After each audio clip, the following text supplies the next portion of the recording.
Gracias por seguir con nosotros en directo. Hoy se sienta a nuestro lado y nos acompaña Gonzalo Cañete, economista experto en macroeconomía, bolsa y derivados financieros y además amigo de la casa. Gonzalo, ¿qué tal? ¿Cómo estás? Bienvenido. Muy buenas tardes, pues encantado de estar aquí con vosotros una vez más.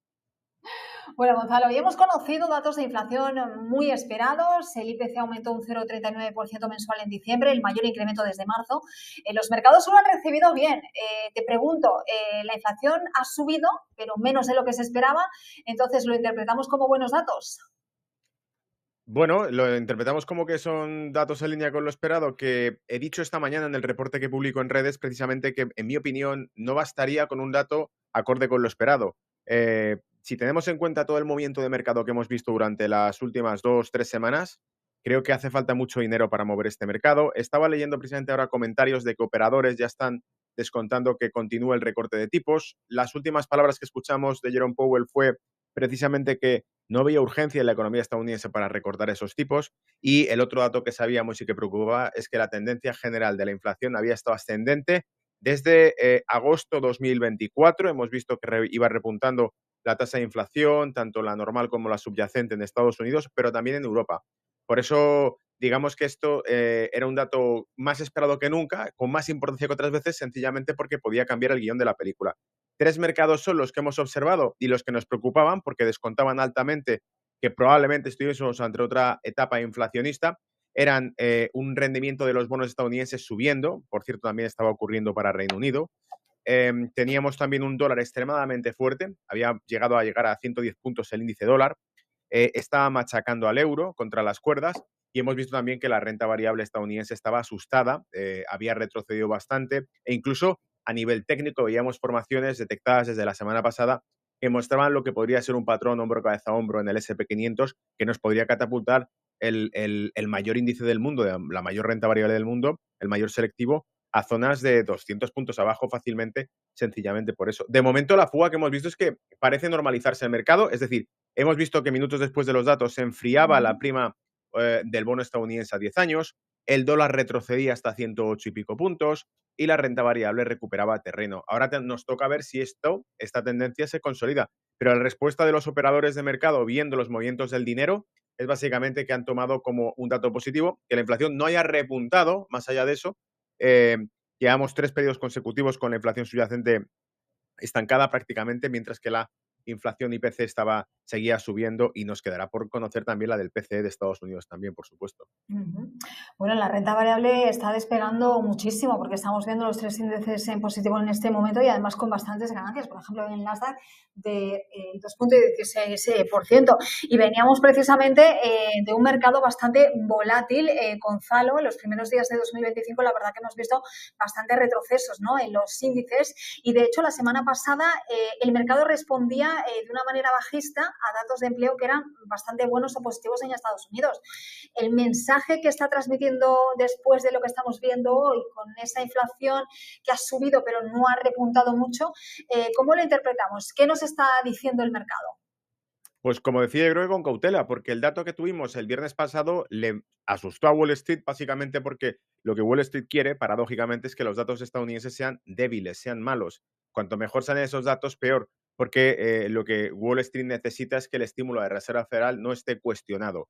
Cuestionarlo quiere decir que si la economía estadounidense no se va debilitando como se esperaba y como formaría parte del guión por parte de la Reserva Federal, no hay justificación para continuar con los estímulos monetarios. Si el dato de empleo de la semana pasada salió extremadamente fuerte, nos daba además una tasa de paro que, lejos de repuntar encima, se reduce del 4,2 al 4,1, rompe por completo el guión de la Reserva Federal. Resulta que la economía estadounidense no se está debilitando, y la pregunta del millón es, si la economía estadounidense no se está debilitando y hemos visto un repunte de la inflación desde agosto, ¿por qué necesitamos continuar con el recorte de tipos? Y ese debate es el que Wall Street no quiere abrir, porque lo que Wall Street quiere es comodidad en los costes financieros que brinda la tasa de interés referencial, y quiere que se sigan recortando para que el dinero siga fluyendo. Mantener los tipos de interés estables lo que genera es que desincentiva el invertir. Es decir, con tipos de interés estables, el capital que mantenemos en liquidez, en cuentas de depósito, sigue siendo relativamente atractivo comparado con bonos, renta fija, o comparado con acciones, renta variable. ¿Para qué te vas a meter en riesgo si realmente con tener los depósitos se paga bien. Por eso hacía falta el recorte de tipos, para que fuese atractivo entrar en bono estadounidense o fuese atractivo entrar en renta variable. Y por eso hemos visto que la prima del bono estadounidense se calentaba, subía por la caída de la demanda de bono estadounidense y la renta variable se limitaba. Insisto, la reacción que estamos viendo es la contraria, se normaliza el mercado, todo lo que acabamos de describir se empieza a deshacer porque el dato de inflación no ha asustado, no ha sido tan malo como se esperaba, pero este dato no deshace el hecho de que el mercado laboral estadounidense esté bastante activo y que esté bastante fuerte, que haya mejorado incluso que del periodo anterior. Por lo tanto, para mí, que el dato sea acorde con lo esperado no significa que cambie el guión y que vaya a invitar a que la Reserva Federal diga no pasa nada, entonces continuamos con el recorte de tipos. Esos datos del viernes son más importantes que el dato de inflación de hoy. Bueno, me quedo con ese titular. El dato del viernes es más importante que el dato que hemos conocido hoy, que precisamente ha sido el que ha pegado este subidón también a los mercados, ¿no? Hablemos precisamente de Donald Trump, que ha fortalecido sin duda el dólar, pero como decíamos, sus políticas de tarifas y aranceles van a generar, ¿no? Se espera que generen este rebote inflacionario. Y ahí, como decíamos, pues la pelota se pone en el tejado de la Reserva Federal si es que no mete la mano Donald Trump. ¿Qué postura va a tomar ahora la Fed con esta narrativa que estamos viendo o con este posible cambio de guión que tú mencionabas? Bueno, la Reserva Federal lo que ha dicho desde el principio, desde la victoria de Donald Trump en noviembre, es que sus políticas van a ser inflacionistas por la subida de las tarifas a los productos y servicios, pero creo que además hay una narrativa, fíjate, las grandes firmas generalistas de medios de comunicación, el otro día escuchábamos, por ejemplo, las preguntas que le hacían a Jamie Dimon de JP Morgan, que eran más bien capciosas las preguntas en estos medios, diciéndole, hay una economía muy robusta en Estados Unidos, pero ¿cómo de mal va a ser cuando entre Donald Trump? Parece que van preparando el terreno para que la economía estadounidense se desacelere, se revierta, se rompa con la entrada de Donald Trump. Creo que la verdad no es ni una ni la otra. Ni la economía estadounidense está tan bien como creemos que está. No olvidemos que Donald Trump en los meetings ya advirtió que la cuantificación de empleos creados en Estados Unidos estaba estimándose al alza, en un error de casi 1 millón de empleos según la Oficina Estadística de Empleo de Estados Unidos. Lo citó él, lo dio como datos erróneos. En su intención, evidentemente, electoral, lo que decía es que era una manipulación de la malvada administración de Biden. Pero la verdad es que una vez que entre en el poder, hay varios factores globales que se ajustan y que producen inflación sin que él toque un solo botón todavía. ¿Cuáles? Pues, por ejemplo, veíamos que la actividad comercial de China se estaba acelerando. Hemos visto su balanza comercial a principio de esta semana aumentando exportaciones, aumentando importaciones y, en parte, uno de los motivos detrás de esto es posiblemente que China, a la vista de que van a entrar aranceles y van a dificultar el comercio exterior o van a ser más caros, está comprando ahora lo que no podrá comprar dentro de 6 meses si hay aranceles. Por lo tanto, esto acelera el consumo y determinada actividad comercial que empuja al alza los precios. Por eso hay que vigilar índices como el PPI, los precios a la producción, las tasas de PCE que se vayan publicando después. Es decir, podemos estar en un escenario inflacionista incluso sin que Donald Trump haya tocado ninguna tarifa todavía. Y además de eso, las sanciones que la administración Biden ha activado la semana pasada contra, al inicio de esta semana, contra 183 buques que básicamente transportan combustible y que eran lo que se conocía como la flota fantasma de Putin, que eran básicamente esos buques, mayor parte de propiedad de magnates griegos, pero que llevaban cierto tráfico a través de otras rutas alternativas de terceros, volvían a facilitar la exportación e importación de crudo ruso en Europa. ¿Qué ocurre? Que una vez que se bloquea a Gazprom, se bloquean también a empresas privadas que se dedican al transporte de derivados de crudo. Lo que hemos visto es que el mercado del crudo respondía muy fuerte a eso y hemos visto un repunte del precio del petróleo. Hemos visto también que precisamente estas cuestiones, posible escasez de gas, una oleada de frío las últimas semanas en Europa ha hecho que aumente el consumo. Uno de los warnings que percibimos fue la advertencia del agotamiento de reservas de gas licuado de Europa porque estaban consumiéndose más rápido de lo que esperaban. Y este tipo de características también pueden empujar a que Europa, lejos de los acuerdos ya firmados, exija o demande en los mercados globales mayor gas licuado, que afectará evidentemente a otros países porque encarecerá al alza el precio. Y por lo tanto, en definitiva, para no hacerlo muy largo, hay factores inflacionistas más que de sobra que no tienen que ver con Donald Trump antes de que Donald Trump haya entrado en la Casa Blanca. Así que yo creo que esa inflación, de ser arriesgada, no será 100% por culpa de él, sino porque ya existen factores adicionales, antecesores de esto que están produciendo inflación y la estamos viendo desde septiembre, insisto. Bueno, me ha gustado eso que decías, ¿no? De que de que todavía Donald Trump no ha apretado el botón, ¿no? Vamos a ver qué ocurre cuando lo haga, porque lo que sí que se rumorea, ¿no? También, y de lo que se habla muchísimo, es de ese repunte de la inflación a raíz de esas tarifas o aranceles, esos famosos aranceles de los que hablamos día sí y día también. Leía, Gonzalo, que se rumorea que el equipo de Donald Trump estudia elevar los aranceles, pero de forma gradual, ¿no? Para evitar un impacto mayor en la inflación. Se hablaba de un movimiento entre el 2 y el 5%. ¿Esto podría ser un win-win, un ganar-ganar? Yo no estoy de acuerdo con esa teoría, sencillamente porque creo que el efecto que persigue Donald Trump con los aranceles es crear impacto rápido y dañino. Es decir, lo que quiere es generar un shock en los vecinos.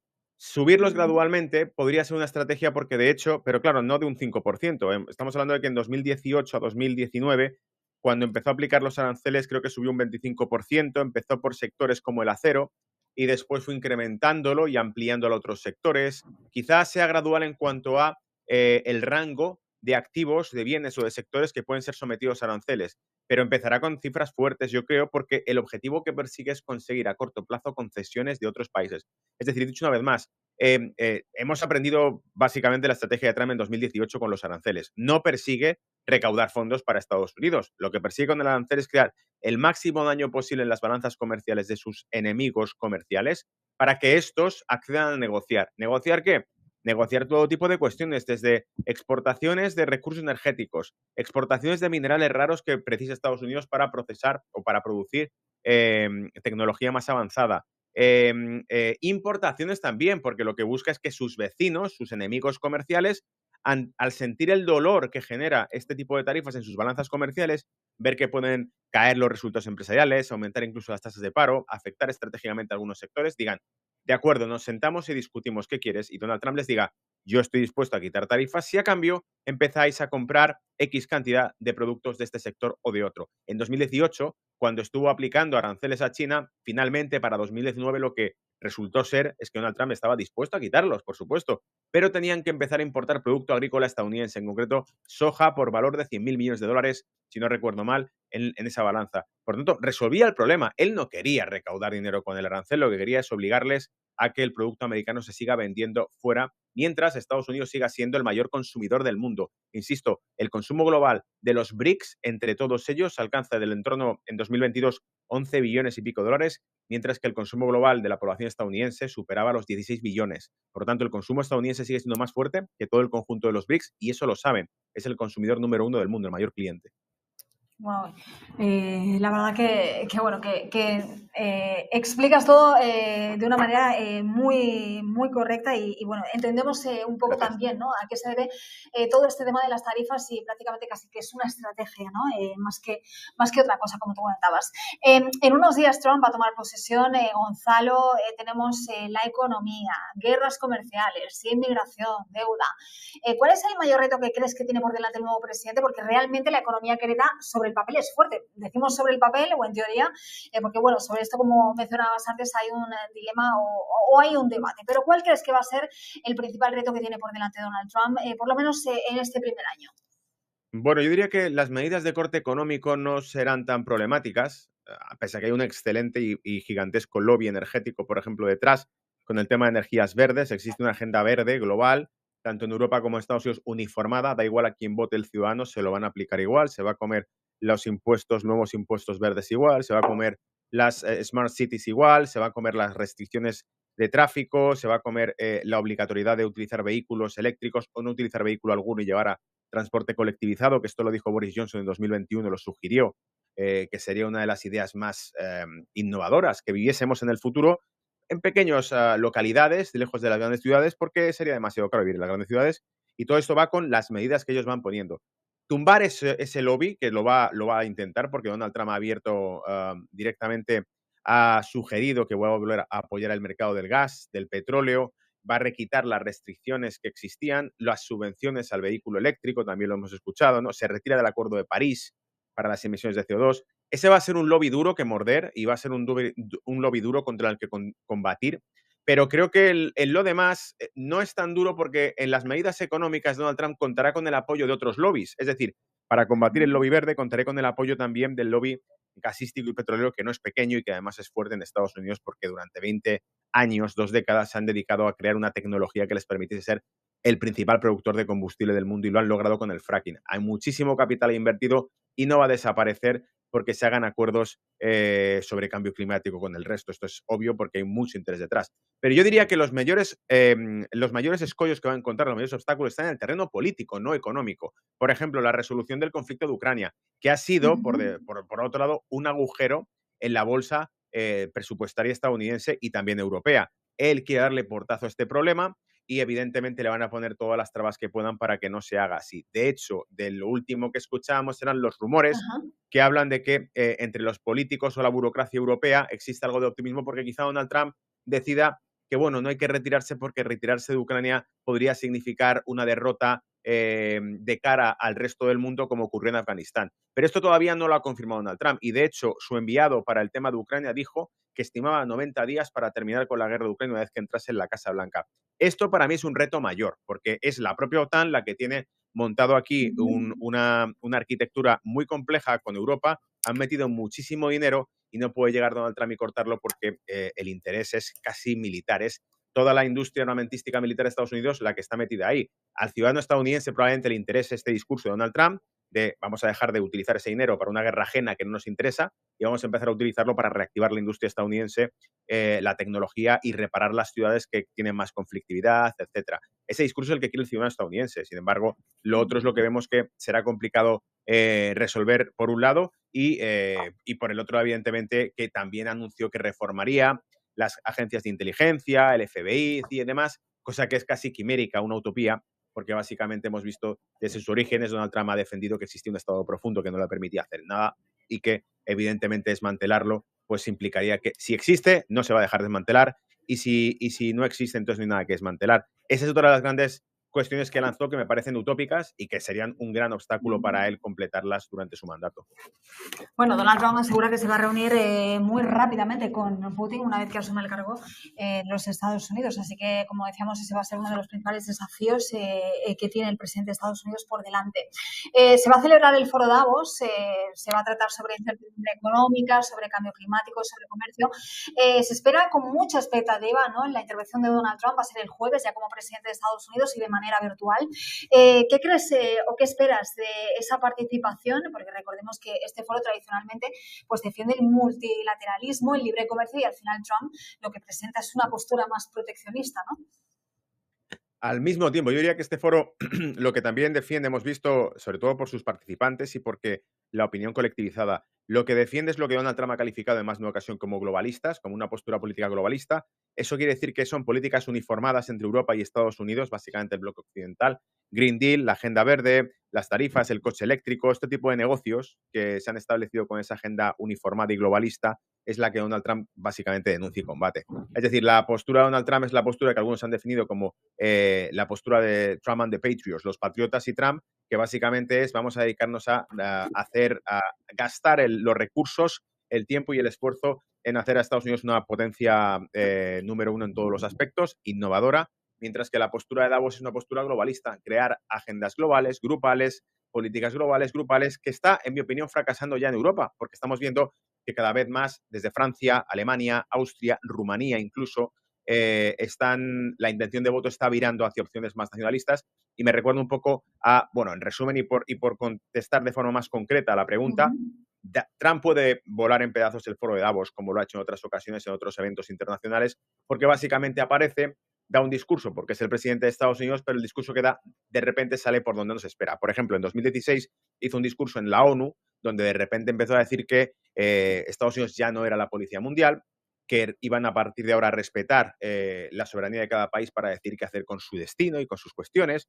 cosa que era un shock escuchar a un presidente de Estados Unidos hablar de esto porque la postura estadounidense siempre ha sido la excepcionalidad americana, que es que Estados Unidos puede hacer ciertas cosas, financiar ciertas cosas, mientras que el resto del mundo de hacerlas sería interferencias. Pues esta postura que tiene Trump, que es tan peculiar, tan característica de él, y creo que es la que ha cautivado a tanto a los americanos, es precisamente la que tememos que, de decirla abiertamente en Davos, básicamente lleve a crear un gallinero donde cada uno de los líderes tenga que volver a reformular sus declaraciones para que se alineen con las de Trump, un Macron que de repente diga sí, bueno, tiene razón, hay que recuperar la industria farmacéutica francesa, sí, es cierto, y este tipo de cuestiones. Eso es lo que creo que podemos esperar. Bueno, por cierto, lo de lo que comentabas, ¿no? Hay muchos gigantes financieros que se están replanteando también un cambio de discurso en el tema del cambio climático, como JP Morgan, como State Street, como BlackRock, en fin, al hilo de lo que comentabas. Y hablando precisamente también de E estrategias, ¿sí? industria automovilística también. 9 compañías distintas en Europa asociadas y demandando a las políticas europeas que reconsideren su postura en cuanto a los costes que genera la reducción de CO2, siendo Europa, me parece, una contribución de menos del 2%, 2 y pico por ciento a la emisión de CO2 global el año pasado. Por tanto, sí, hay cada vez más grupos, grandes grupos industriales, energéticos, que están alineándose para combatir lo que consideran que es una agenda que está destruyendo el tejido económico de sus países, claro. Ujú. Por cierto, te hago aquí un cambio de tema, ¿no? Porque estábamos hablando del Foro Davos. México, por cierto, vuelve con Claudia Sheinbaum al Foro Económico Mundial en Davos. Interesante, tal vez, y cómo se pone, ¿no?, la relación entre estos dos países, entre México y Estados Unidos. Precisamente hemos conocido que la presidenta de México no ha sido invitada a la toma de posesión, donde aparecen también nombres curiosos que van a estar en las primeras filas, ¿no?, como el de Jeff Bezos, Mark Zuckerberg, por supuesto, y lo más.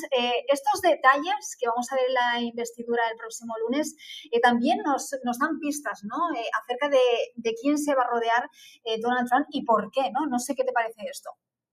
100%. Parece un club de fans más que un equipo administrativo, porque lo que vemos es que evidentemente está cogiendo a personajes muy influyentes. Es decir, no estamos hablando de que coja a los personajes más nerd en cada área porque sean muy buenos y tengamos que descubrir quiénes son. Estamos hablando de que está cogiendo personajes mediáticos, personajes bastante peculiares y muy controversiales en muchos aspectos distintos. Y por eso creo que el número uno de todos ellos, empezando por Elon Musk. En cuanto a la presidenta de México, tú lo has dicho, realmente lo que creo que vemos es que la presidenta de México ha hecho o ha elaborado y anunciado una agenda que es lo que él considera globalista, porque efectivamente esa agenda va en línea con todas esas políticas globalistas o internacionalistas que él critica abiertamente y no la invita. Pero también hemos visto, publicaba esta misma mañana Bloomberg precisamente, que había anunciado que, bueno, que iban a reducir las importaciones de productos chinos a México, que creo que es un gesto que están haciendo para que la presidenta de México se gane el favor de Donald Trump en este aspecto, diciendo, fíjate, sin que lo pidan, nosotros ya nos anticipamos y anunciamos que vamos a reducir la importación de productos chinos y a ver si así, bueno, ha dicho que ratifican también el acuerdo de comercio con Estados Unidos, el USMCA, el de Canadá, México y Estados Unidos. Básicamente yo creo que lo que están intentando hacer es conseguir familiaridad, acercamientos con Donald Trump para que empiecen bien las relaciones en su mandato. Creo que es interesante. Yo creo que una entrevista la deberíamos dedicar a cómo son esos movimientos estratégicos de ciertas personalidades en torno a la figura de Donald Trump, ¿no? Mencionábamos a esas figuras como Jeff Bezos, como Elon Musk, Mark Zuckerberg, pero te pregunto, no me quiero despedir sin antes preguntarte si ves a Elon Musk como el próximo propietario de TikTok en Estados Unidos, porque el reloj ya está con la cuenta atrás, vamos a ver si desaparece o no la aplicación aquí en Estados Unidos, pero ahora surge Elon Musk como salvador de la plataforma. ¿Lo ves o no lo ves? Lo veo épico, sería espectacular, pero lo veo utópico porque con la que ha liado Elon Musk no le van a dejar que toque encima TikTok, que es una aventura masiva. TikTok es una gran plataforma también frente a X. Si ya tienen creado un frente que se les está descontrolando, no olvidemos que las últimas semanas Elon Musk ha acusado al gobierno actual de Reino Unido de ser unos corruptos, que uno de esos además amorales, unos seres amorales, porque acusa al primer ministro de Reino Unido ahora de actos completamente deleznables que cometió cuando estaba en el Consejo de Poder Judicial de Reino Unido.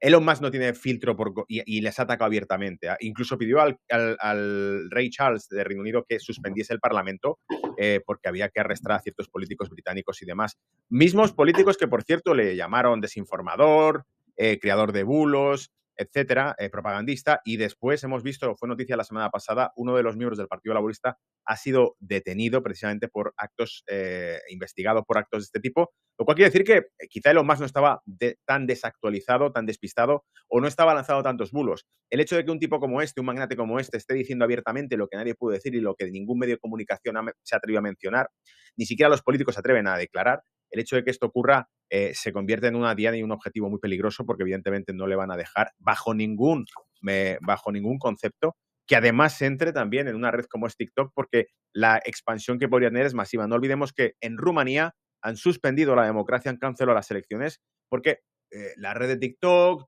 hizo una campaña, el candidato rumano que ha ganado las elecciones hizo una campaña por TikTok que se consideró que era injerencia y por lo tanto han suspendido el resultado electoral. Se suspende la democracia con tal de que esto no funcione. Por lo tanto, saben que el control de las redes de comunicación, perdón, las social networks, ¿no? Las redes sociales es crucial para el control de la opinión y ni de broma pueden dejar que toque una red como TikTok Elon Musk porque la que podría liar es increíble. Pero insisto, sería fascinante, sería increíble verlo. Bueno, pues vamos a ver, vamos a salir de dudas en unos días, porque como decíamos, el plazo ya se termina este lunes. Gonzalo, nos esperan un montón de episodios. Tenemos un desafío por delante aquí en Estados Unidos. La verdad que, bueno, no solo en Estados Unidos, a nivel global, y como siempre es un placer charlar contigo, porque se puede charlar absolutamente de todo, economía, política y lo que se tercie. Es un placer como siempre, gracias por estar con nosotros y, bueno, espero poder charlar pronto contigo porque, como digo, tenemos un panorama aquí apasionante en Estados Unidos. El placer es mío y nada, contar conmigo cuando queráis, lo disfruto, encantado. Bueno, pues ¿dónde te seguimos en redes sociales? Bueno, me podéis seguir a través de X en @GonzaloCañete. A través de YouTube también está el canal de Brújula de Mercados, donde emito todas las mañanas un reporte en directo sobre cómo viene el mercado. Lo suelo emitir a las 8 de la mañana hora británica, 9 europea y lo que corresponde en cada región de Estados Unidos. Y en X y en Telegram, a través del canal de Brújula de Mercados en Telegram, o a través de X en Gonzalo Cañete, publico un informe completo todas las mañanas a primera hora para que tenga la última novedad de las últimas 24 horas quien me sigue. Perfecto. Oye, un placer como siempre.